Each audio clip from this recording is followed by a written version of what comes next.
But we're going to talk this morning about branding to promote your value. And really also it's important for any kind of negotiation that you get into. So once again, I'm very appreciative for being invited here to the Career Support Group. And we will get right into our program for branding to promote your value. Oops, there we go. So just a little about me. I know some of you, or many of you, but some of you in case I don't know you. So I'm David Shuckman. I'm an information technology consultant. I started my own business in 2014 called Princeton Technology Advisors. Before that, I was in corporate America for 30 years. And near the end of my career, was laid off or released twice. So became very familiar with the process of job search as I was looking for jobs in the latter half of my career. But now an information technology consultant. I also blog. I have two web addresses. One is my website, and then this one is my blog web address. They both take you to the blog. So if you're interested in any technology topics, but written for the layperson, you may be interested in this. So we talk about virus protection or backing up your computer or anything else, lots of topics in technology. Go take a look. And I'm also very active in the job seeker support community. And that's really what we are. We are a community of like-minded people. And so I do lead a group that meets each Friday morning called PSG, or Professional Service Group of Mercer County. And you are welcome to come visit us anytime. It's always free to attend and no need to sign up in advance. There's the website, psgofmercercounty.org. I'm a co-facilitator at a group called New Jersey Job Seekers, which is also based in Princeton, meets on alternating Tuesdays. And here, of course, on the board of the Career Support Group, which I have been for a while. This is one of the groups I've attended for the longest time since my job search. And Benny invited me onto the board, which was very nice of him to do so. And I'm also on the leadership committee of a group called the Breakfast Club of New Jersey, which meets on the second Saturday morning of the month. So that's a little about me. So let's talk about branding and what is your personal brand. And your personal brand, it's what people see of you. It's how people see you. It's not how you see you, but it's the image that you project that people see. It's their interpretation. And it's a combination of several things. Some people may get to know you or meet you or see you in real life, so it's their understanding of you and how they react and look at you in real life. Other people learn about you from others. Hey, there's that great photographer, Valerie. You got to call her, right? So now there's a little bit of information. So someone knows something and feels very positively about you and tells other people. And it's also the impression they get from you when they are looking for people online and they find you. So it's their impression from learning and finding you online. And your brand is made up of those things. I like the quote from Jeff Bezos, the president of Amazon. He's also the guy who's sending people into space. Your brand is what other people say about you when you are not in the room. So that's your brand. You may say, I'm a very good tech person. That's very good. But if people say about me, a tech person, David's not a good tech person. If they say that when I'm not around, then that's really what I am and to them in the professional world. So you really want to create a brand, what people think about you when they're not around you and smile at you very pleasantly. It's what they really think. So that's kind of what your personal brand is. It is really very important. It does help you stand out from other people. Certainly other people that are like you. So, why should someone hire David when they can hire other IT people that may be vying for business and have a similar background? So there are things that hopefully about me that my clients like that keep me standing out from the others. You do need a strong personal brand if you want to be considered an influencer, if you want to be considered influential, if you want to be able to be someone who's going to influence others in the area of your specialty, if you want to be known as a thought leader. All these things need to be alongside your personal brand, that people will look to you for that. Those of you may remember those old commercials about the brokerage company E.F. Hutton. And the guy says, well, my broker is from E.F. Hutton, and he says, and everyone else leans in, right? So E.F. Hutton at the time, their brand was that we're influential and we have good information. So you want to be an influencer. It also creates anticipation before someone meets you. So someone has heard good things or they've read good things, maybe it's from your resume or your LinkedIn profile or what other people have told them. And so you're going to go meet someone, whether it's an interview or an informational interview or just a nice discussion, and say, I'm really hoping to get some good information from this discussion. So it does create anticipation, and anticipation typically is positive. So, yeah. It also validates you when you're referred. So hopefully when someone refers me, they've heard good news before. When someone refers you, same thing, they've heard good news before. And they'll say, yep, I've heard that before, and I have to work with this person. I need to meet with this person and talk with this person. If you are not known, you are irrelevant. Now, I'm not at all saying you're an irrelevant person. The work you do is irrelevant. The skills are irrelevant. Your experiences are irrelevant. I'm not saying that you are technically irrelevant, but if someone is searching for someone like you, if they're searching for someone who does what you do, and you don't come up, you're not getting called, you're not getting contacted. Or if someone thinks, I need someone of this particular skill set, and they don't think of you, then functionally, you're irrelevant. So you need to be known. And I can say with 100% confidence that this statement is true. And the reason why I know that is because I put it in bold red. And if it's in bold red, it must be true. And I think I read it on the internet, right? Isn't everything on the internet true? By the way, everything on the internet is not true. There's a lot of true stuff, and there's other stuff as well.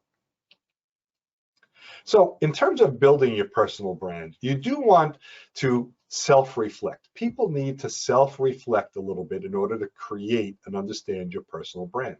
And us as people, we're not good at that.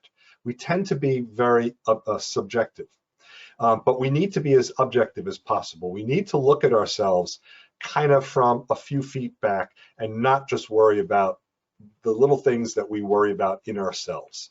And so you do need to do some self-reflection. You need to understand what your expertises are, your ability to meet and talk to people, interview, all those things. So do a little bit of self-reflection. Excuse me. Also, know your audience. Know who you need to reach and connect with, because your brand will be different potentially for different audiences, for different types of people. And so the audience are the people you want to reach. So use language they understand. If you're going to be talking to people in your field, you can use business terms and acronyms. If you're going to talk to people outside your field, you're going to have to use layperson language. Also understand if the person that you're reaching out to, or the individuals, the people in your audience, are they individuals themselves, or are they influencers? Influencers have an established network. So it's almost like once you start establishing yourself and your personality and your expertise and your professionalism with these people, the influencer likely will mention you or have the opportunity to mention you to other people in his or her network. Someone who may be a bit more individualistic may not have that available or not have a network that is relevant to you. Also, as you build and create a personal branding message, or as you begin to promote yourself, and it could be through LinkedIn, your resume, social media, it doesn't matter, your personal branding message needs to be consistent.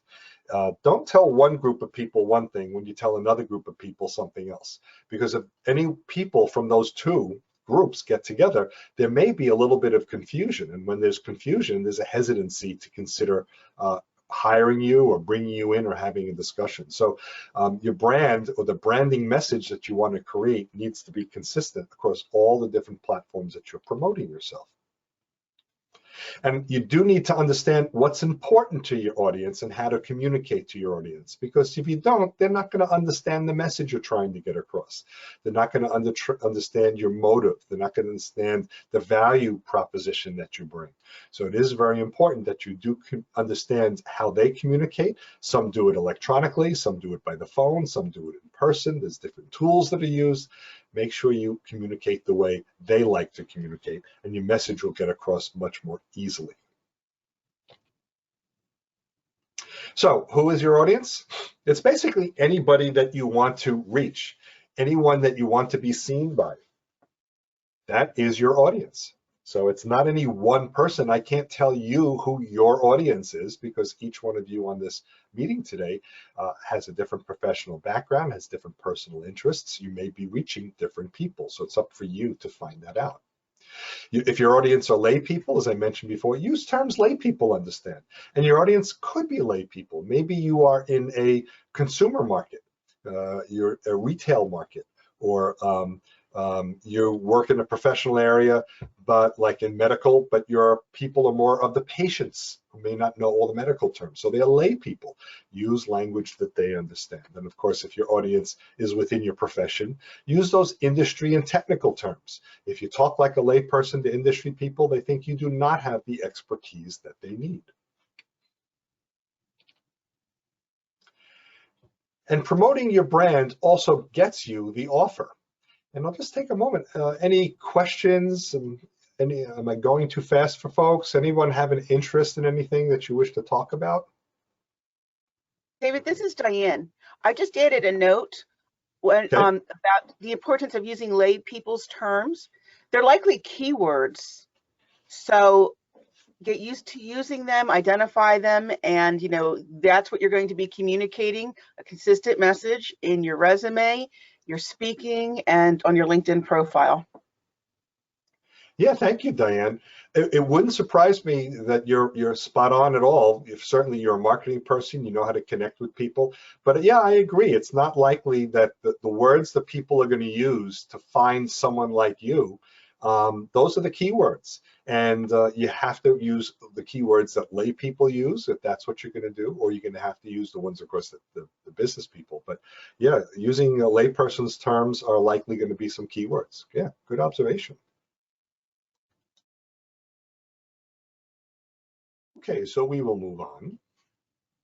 And yeah, no worries at all. Please ask away as a question comes up. David, we just got a new question in. Okay. How can you figure out and or define your brand? So we're going to talk a bit more about that in just a moment. We're going to be talking about identifying your soft skills and your hard skills, the things that you're going to want to promote and talk about. Yeah. You can ask other people, specifically ask people in your profession, former coworkers, former bosses. If you ask your family and friends, they just love you to death. They're not going to give you as valuable information unless you're looking for new friends and new family, I guess. So yeah, ask other people in your profession. Okay, yeah, good question. Okay, anything else? Looks not. Good, so let's move along. So you're going to want to craft and practice a branding statement. You're going to want to create a little bit of a message, and it's not a big opus. It's not going to be this long thing. It could be 1 or 2 sentences. Some of you may have been practicing these when we used to meet in person. We call them elevator pitches, and maybe it should be crafted a bit more as a branding statement. I am known as, or I do such and such. So we're not talking in this particular presentation about the means for creating a branding statement, but you have to create one because that's going to be used across all those platforms I mentioned just a little bit while ago. Also, you want to be able to promote and network yourself on multiple platforms. And by platforms, it's not just technology like the social media. It could be the in-person groups. It could be professional associations, when you're on the job boards, all those things. As you begin to promote yourself and introduce yourself, even Meetup, if you use Meetup to find this, you have a Meetup account and you put your branding statement in there. So all the different places where you may be able to be found. I encourage you, if you haven't done so, create your own professional/personal website, and you can talk a whole lot about yourself. LinkedIn, you can talk a lot, but website is much more robust. So that's another place. So lots of places that you can do that. Your message needs to be consistent, especially your online message, because people may find you in 2 or 3 places before they meet you. And so if you are in one job board or one online board and you promote yourself as a project manager, and then in another one you promote yourself as a development manager, that's confusing. And so they don't know what you are or what you are today or what you're really best at. So you really should have a consistent message. It should also match what's on your resume. And if you're going to tweak your online message, you can also adjust your resume and begin handing out the new versions of your resume. So it's a close match. Also, build up your professional network. Get to know more people. LinkedIn is a great way to start, but there are other places you can do that. On meetup.com, which is a website of groups of people, begin to connect to people there. Find other people in your professional industry, in your area of expertise, or find other people that may be in the industry you want to work in. And why are those different than your professional industry? Professionally, you may be an accountant, but the industry you work in is pharmaceutical. So you may want to start being connected to more pharmaceutical people, because those are more likely the people who can get you a job. If you connect with a lot of accountants, well, that may get you a job, especially if they're an accountant looking for more accountants, but they can also be your competitors. So they may step in line ahead of you. So yeah, try and be well connected, and you really need to put that effort in. And also, as you start talking about your accomplishments, they need to be in relatable stories. You need to talk about these things in a way that is very easy to understand and demonstrates the value of your accomplishment, not just the task that you did. And those are called, there's different acronyms, they're called SARS, which means situation, action, and result. Sometimes they're called STAR, situation, task, action, result, CAR, challenge, action, result, PAR, problem, action. They're all the same thing. Different people like different acronyms. And so you're going to want to express and define your accomplishments as these stories. And we're going to go into a couple of examples of these so you can see kind of what the difference would be. And hopefully you'll understand how you can create some for yourself. So you do want to communicate in terms of these SARs, or whatever acronym you're going to use, the situation, action, result. And so really it's a means of expressing all the relevant information about using a skill or that results in an accomplishment. And so it's not just a statement of what you're good at, but how you've used it. And so the situation is setting the scene.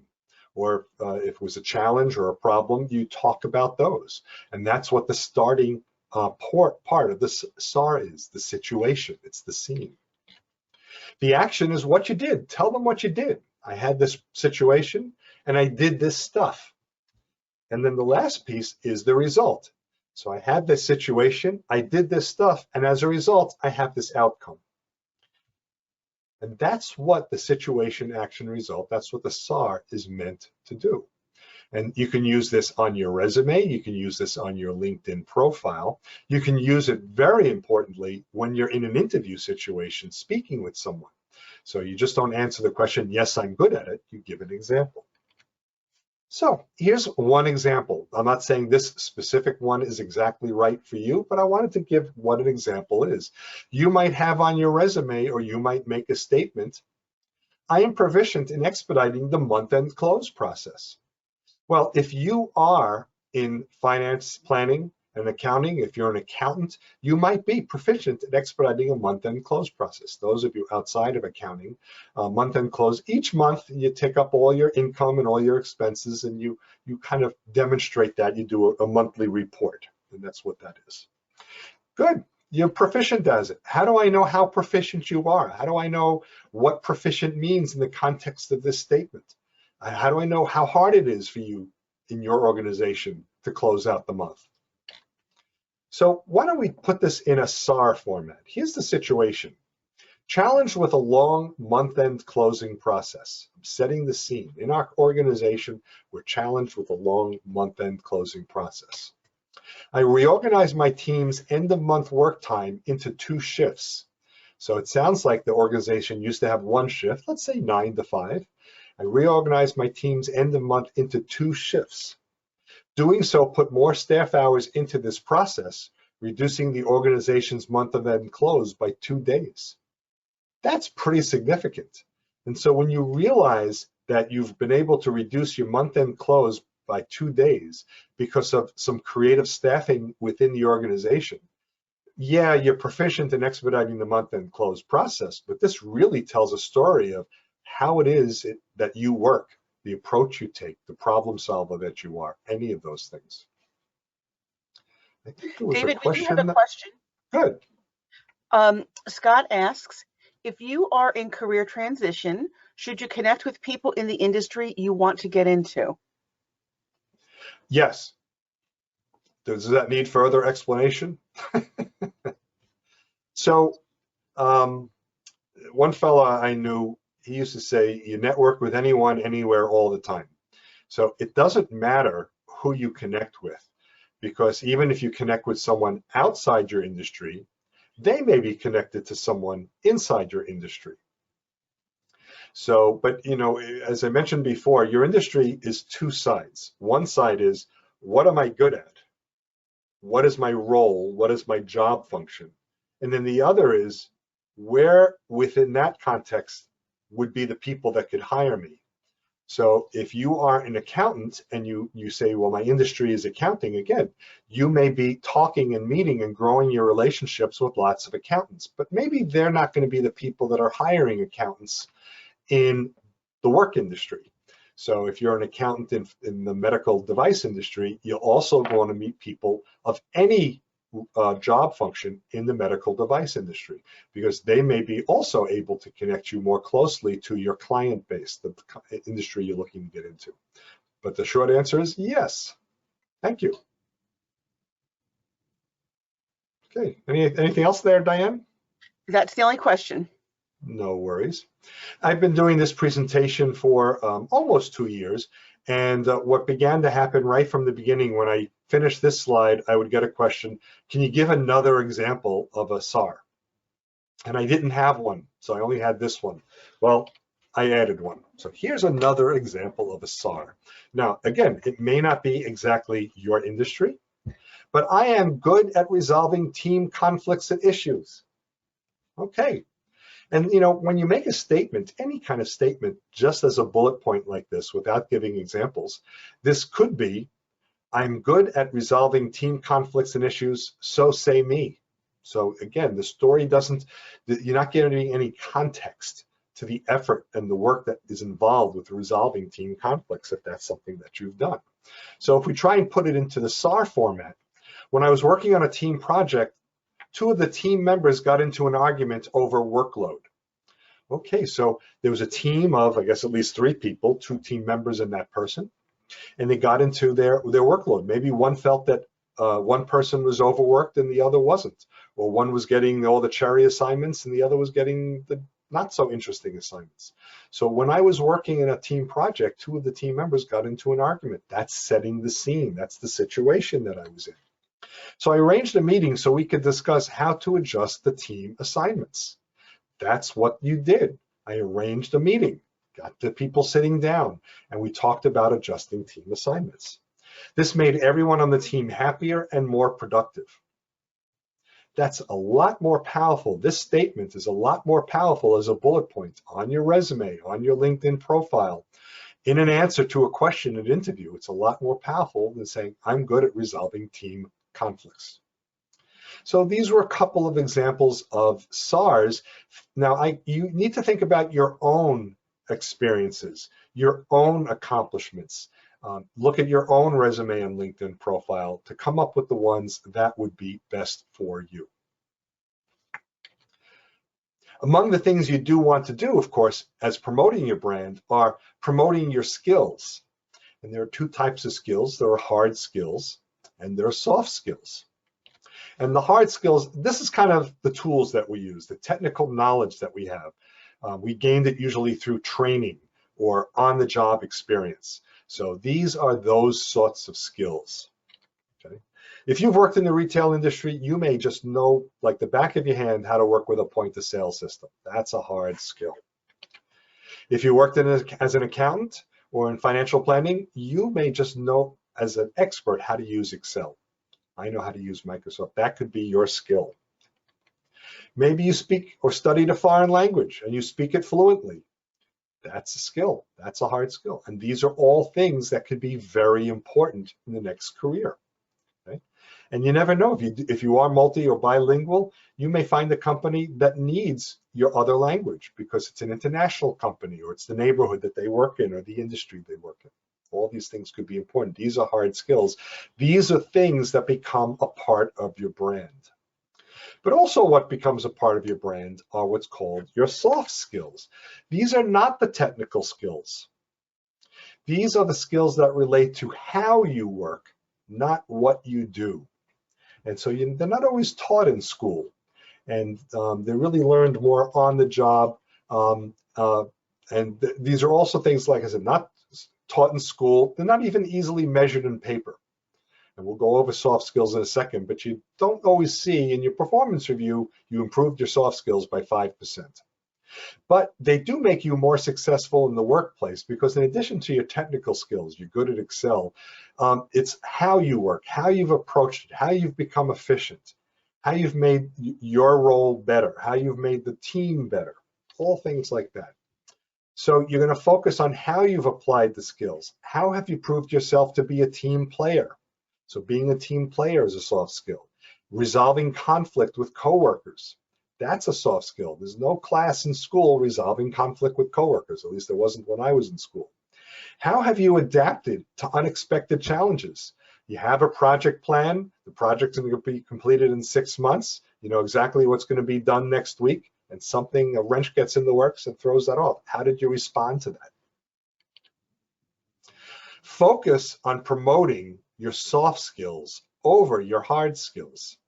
And that's counterintuitive for a lot of people, because people will say, I did this. But look beyond your hard skills, because sometimes hard skills can be insufficient, or they can become outdated. If you've been with a company for 4 or 5 years or more, you may be using tools that are not the most current if your company didn't keep up with the industry or the marketplace. And so you're very good at the tools that other companies have moved away from. So you want to focus a little less in that case on hard skills, and you want to talk about the way you work, your soft skills. Therefore, soft skills are more easily transferred from one job to another, right? Managing your time well doesn't get old. It's not a hard skill. It's not one that you can't do. Managing conflict, responding to unexpected changes and challenges. Those are all things that don't get old. Transferable skills position your future value from prior experiences. Certainly when you apply for any new job, because you're telling about how you work, how you've grown, how you're going to bring that to the marketplace. Certainly jobs in a different industry. So if you are an accountant and you worked in the pharmaceutical industry, and you may be really interested in working in financial services, some of those financial services people may not be interested in you because you haven't been in the industry. But if you highlight the soft skills, the way you get the job done, how you become proficient and efficient, that may attract their attention. And certainly when you're changing your role or changing your position, and I did that in the 1999-2000 range, where I was looking to become a manager and no longer a computer programmer. And so I was having a hard time selling that to my management in the company, because the organization was set. They needed me as a programmer.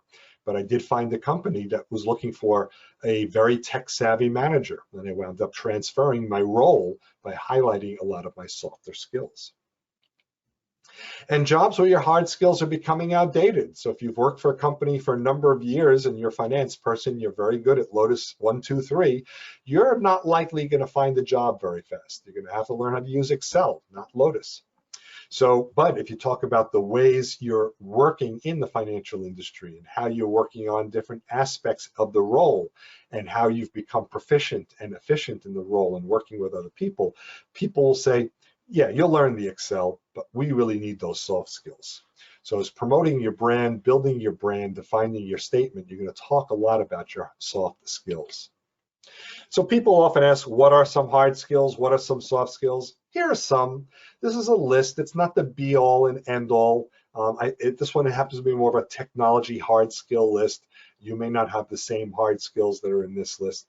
You're welcome to take a screenshot of this. Of course, in a few minutes, a little later, you can download the slide deck. So if you don't write them all down or get your camera out fast enough to take a picture, no worries. But I wanted to leave you with some examples that show the differences between soft skills and hard skills.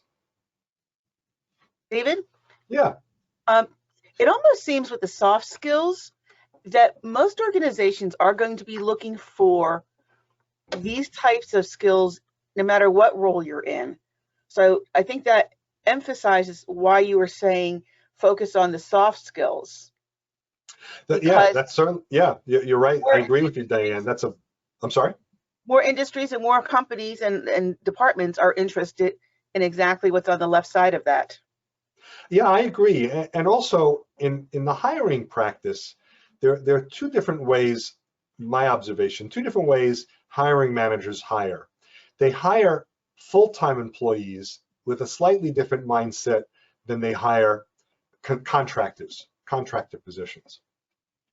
Both want hard skills, but in the employed world, in full-time employee world, a lot of times they'll be willing to say, you know, if he or she is missing something, we can teach that, but we need someone who, as an example, is a good problem solver.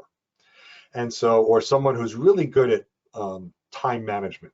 And if they don't really know Excel, we'll make sure they teach it. So, because they want to work with you long-term, for whatever long-term is in today's job market, but they want to work with you 8 hours a day or whatever the day is.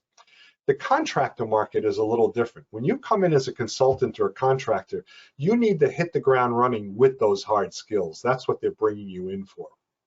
And they're a little less focused on the soft skills. Yeah, they want you to have a lot of those soft skills, but they're going to be focusing more on the hard skills. It doesn't mean only look for full-time employment. It doesn't mean only look for contracting and consulting positions.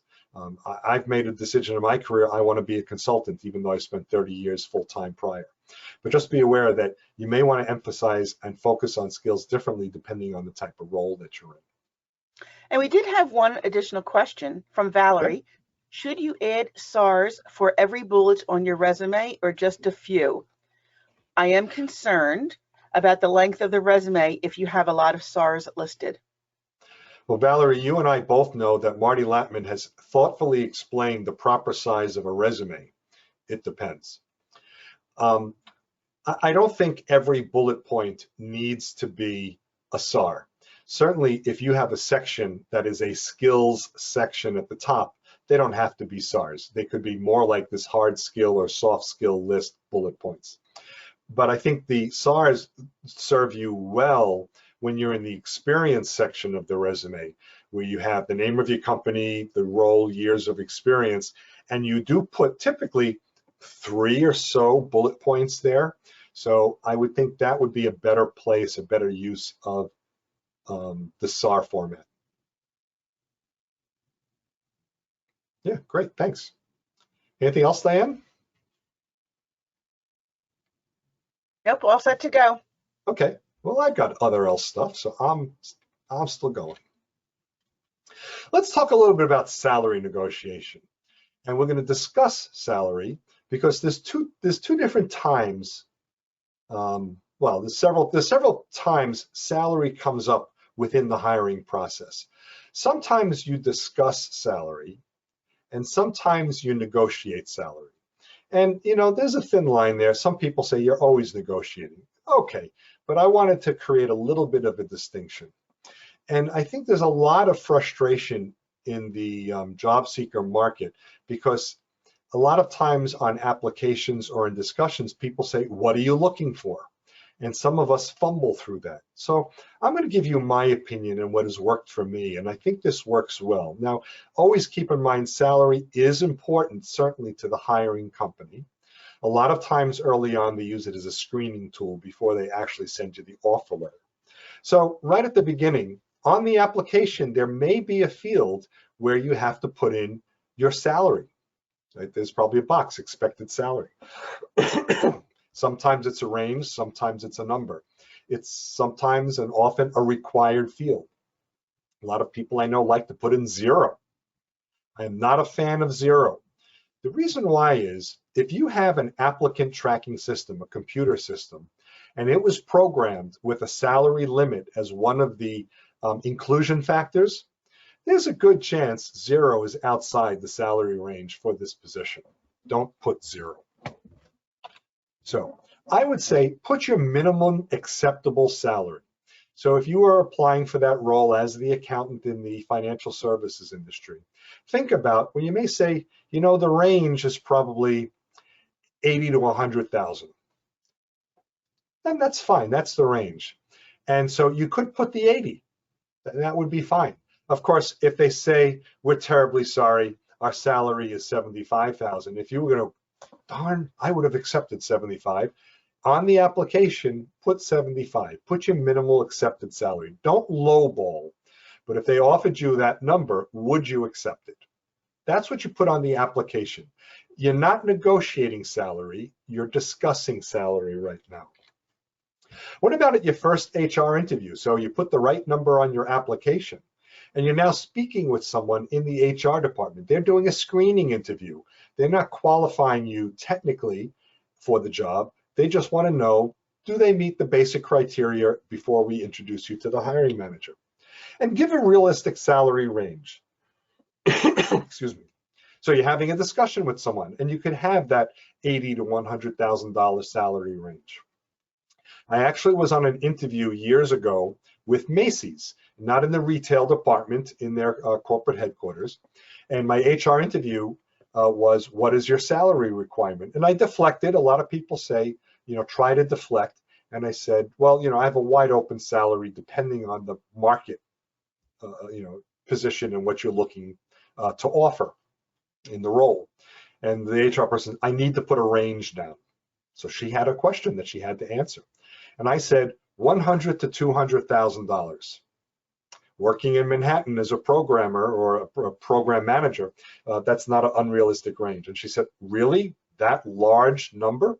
And I said, yeah. And I was within the range. Yep. So that is fine. You're having a discussion. Now you meet with the hiring manager. And the hiring manager may ask you the same question. My opinion is the hiring manager should have looked at the HR questions, but the hiring manager did not do that. Same answer, the realistic range. You haven't finished discussing the position. You don't know all of the requirements beyond what you read in the job description. You don't know any of the other information you want to know, the challenges in the organization, if there are any conflicts you have to resolve, things that may not be on that job description. Again, that realistic range, I think that's what becomes very important. And you're meeting with the division manager, maybe the hiring manager's boss. It's the same thing. You're discussing salary. You're staying in the game. That's what you're doing. You negotiate once you get the offer. So even if you have given that range of $80,000 or $100,000, when they give you the offer of $81,000, you may know, no, this is not an $81,000 job. This is really a $90,000 job. I should ask for $90,000. That's when you begin to negotiate. And it's expected. The company typically expects that you're going to negotiate. I'm going to talk about negotiation a bit more. Once you accept the offer and you start working and you realize that it's a lot more work than $81,000, it is too late to negotiate. At least it is until you get close to your next performance appraisal, which is probably 6 to 12 months later. So yeah, you want to do your negotiation before it's expected, get it behind you, and then move on and do the work you were hired to do. Are there any questions now? I saw a few comments pop up. I'm not sure if they came up as questions. Anything in there, Diane? We're mostly, people are sharing their LinkedIn profiles. Okay, no worries.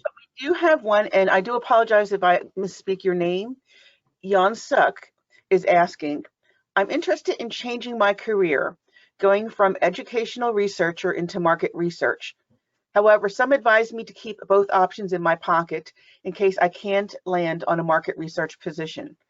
How do I represent myself on LinkedIn, especially in the interested job category section? I am worried that some people in the educational research industry might think I'm not committed to doing educational research. So she's doing educational research, wanting to get into market research. So any words of advice? Sure. So typically your LinkedIn profile should not show, well, it should show your history if that was in education history, education research, but it should talk going forward the value you bring to market research. Because if you apply for a market research position and your summary talks about education research, there's going to be a disconnect. So it needs to be more along the lines of the market research. Now, I don't know enough about education research and market research to give you specific examples, but what I do hear between the two of them is the word research. So you may try and put a lot more of your description and discussion into the skill of research rather than the industry that you applied that into. So that you've researched online, you've collaborated with other people, that you've written in journals, things like that, that could be taken both in the education and market research field.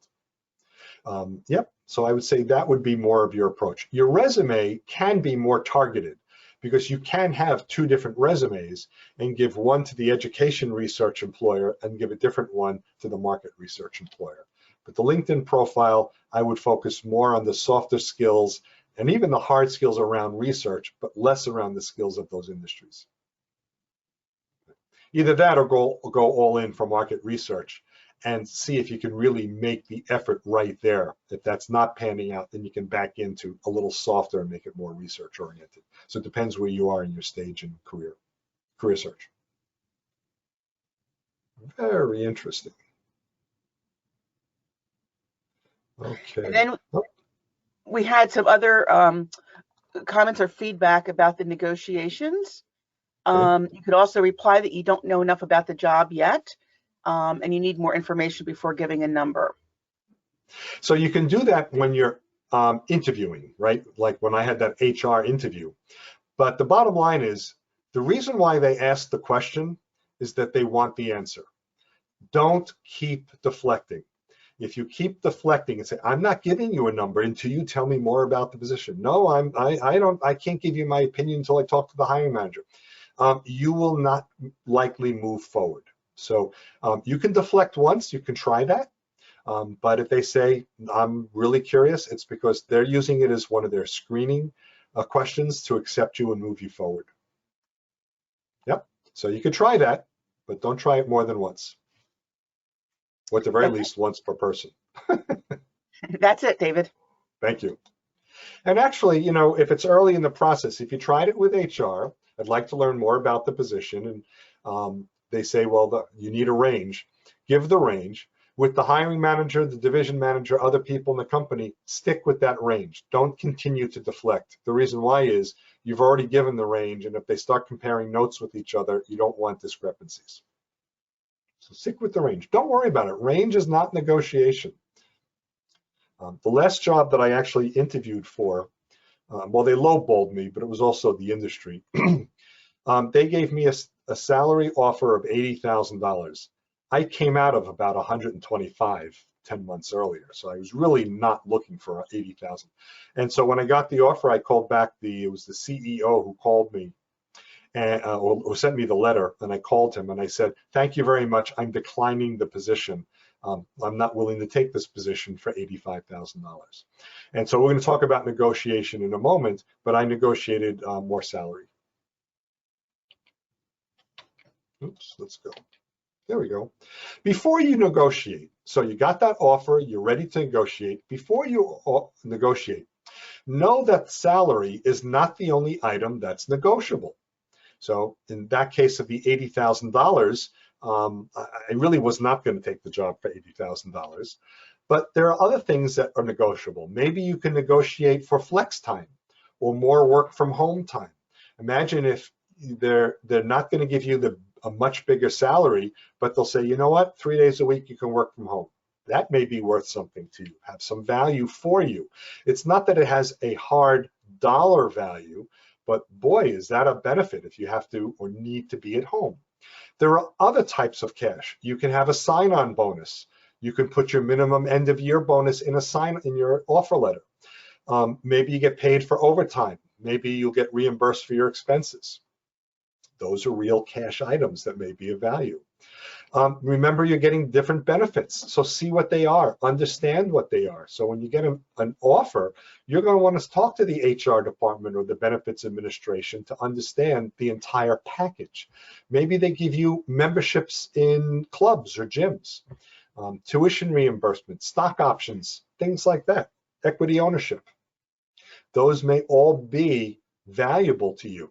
And so maybe you can get more of these things. Retirement plans, see what type of retirement, the 401, 403, do they have lots of investments, a lot of flexibility? What's the match rate if they're matching? How soon are you eligible? And actually that company that I was in, the $80,000 company, eligibility was once a year, and you needed to wait 6 months before the once a year. I would have had to wait 14 months before I could start contributing to my 401. So it would have taken a long time. And I only lasted there 6 months, go figure. Personal time off, you can ask for extra vacation days, extra personal days, extra holidays, things other than the salary. Okay. If you need some resources to figure out what's a good salary range, here are some that you may be able to find. The Bureau of Labor Statistics, hunt around on their website. They are a government organization. They can give you salary ranges for different roles in different geographies, and that becomes important. So, someone who's an accountant in the Northeast may get more money than someone who's an accountant in the Southeast, just the way that it is. And these other websites, payscale.com, glassdoor.com, salary.com, all give you guidance to help you find what the current reasonable salary would be. Okay. So now that you know that, negotiating the offer. So congratulations, they want you. This is the best time to negotiate, and they expect it. So there's no worries there, and you'll get it done, and you'll get it behind you. Also, they want you. They don't want their second choice or third choice if they can help it. They want you. You're the best person for them for this job. So you need to evaluate what's important to you when you want to negotiate, but also what's important to them. Why do they want you? What did they hire you for? Or if they even have certain limitations, why can they offer you this particular salary range and not more? So you need to understand what's important to them as well as what's important to you. And the reason why is you don't negotiate to win. And a lot of people think that's what you do. You negotiate to win. You don't. You negotiate to win-win. Both people need to be satisfied. And the only time you negotiate to win is when you never need to deal with the other party again.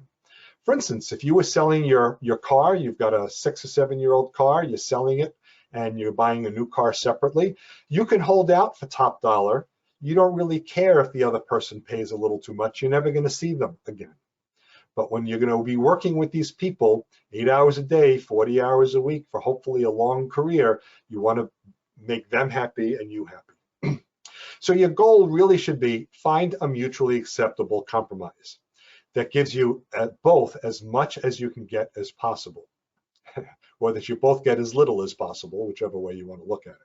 So you may get a little bit more salary, not more, and maybe what you'll get also is a few extra vacation days. So in the case of that $80,000 offer that I turned down, what I wound up getting ultimately was an offer for $95,000 and an extra week of vacation. And that's what I was able to negotiate, and I did take that offer. So the other things to consider, ask to speak to the HR and benefits administrator. Make sure you understand the entire package. Even ask, if you can, look at the employee handbook. They may not show you the whole employee handbook, not being an employee, but there are clearly things within it you're going to want to know and see. You're going to want to take the company culture, the commute, how far will you travel? Are you working from home? Those are other things that you need to consider as part of the offer. Now, I'm not saying because you're working from home, you should be paid less. I'm actually I don't think that's fair. If an accountant is worth $80,000, an accountant should be paid 80, because if you're working from home, they're not paying for your space in the office, so that's win-win. But for you, you may say, I'm willing to take a little bit less if I don't have a long commute. That may be of value to you. So that's what's important. Know the role and know your value in your role, why they're hiring you, what is it about you that they want, what you've promoted in your brand, your value statement, all your marketing information, and what they see in you is bringing value to the organization. And start from a place of agreement. Your place of agreement is, yes, I want this job. And their place of agreement is, and I can do this job for you. And start thinking from there. Talk about the positives. And then ask for what you want and what you need. And do so politely. This is not supposed to be a negative discussion where you're butting heads. You have to speak politely and professionally, state your reasons, and support your reasons with the value you bring. So you don't say things of why the money is important to you, like, I need $10,000 more because I'm paying for childcare. They don't care about childcare. In the specific instance as it relates to one person, I'm sure they value childcare in general. So they say the value of this position is whatever the value is.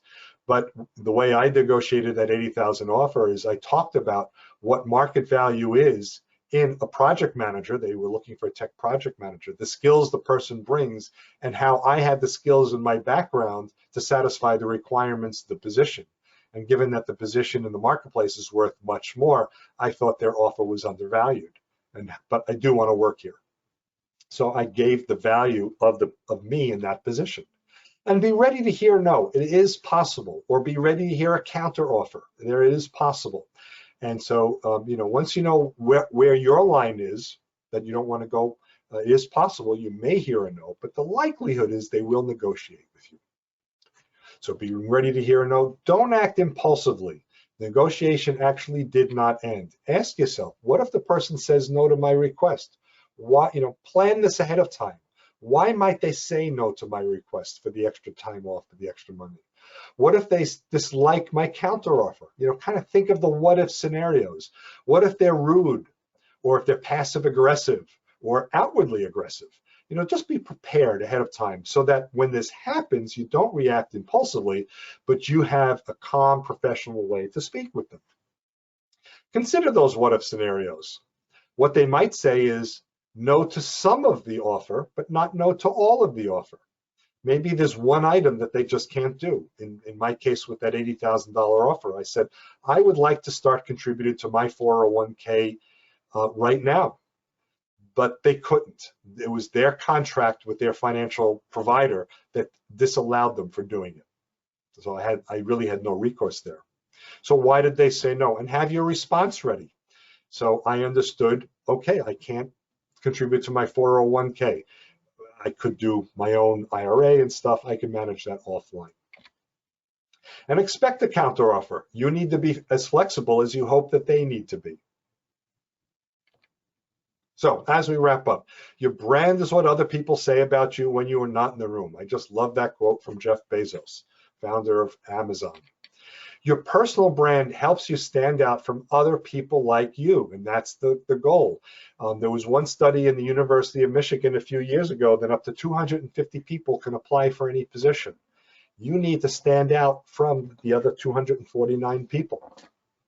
Create your branding message and grow your unified presence online, which means you would need to craft that message and then promote it in a common way across all different platforms. So that's the common message across all different platforms. Develop those SAR stories to promote your brand and value. Let them understand in realistic terms, not just you are good at something, but how you've accomplished it, how you've used certain skills. And then when you're ready, and congratulations, and you get that offer, negotiate. Negotiate in a very informed and professional way in order to win-win, so that you both get what you want, or that you both get as much as you want from each other. Anyway, here's the slide deck. You can download it. This is my website, so I guess this is the only one you have to write down. PrincetonTechAdvisors.com, PrincetonTechAdvisors.com. The red arrow in the middle of the page is clicking on the workshops tab. This is the workshops page. And then you click at the bottom arrow, recently offered programs. So go to my website, click on workshops, go to recently offered programs. There will be a list of all my presentations from this year, and you will see a link right at the top for this program. In another, probably if not by this afternoon, by tomorrow, there will be an added link for this video presentation as well if you want to rewatch any of it. So you are free to download and welcome to download this program or any of them. I have presentations from 2014 on other pages that you will find.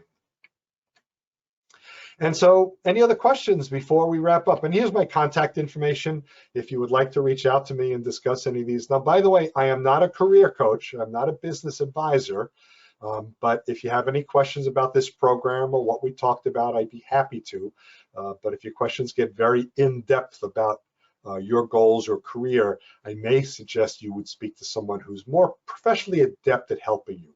So I'm not going to not talk to you, but I may defer you to someone who could better serve you. But take my contact information. You're welcome to it. So anything else on your mind, folks, before we wrap up?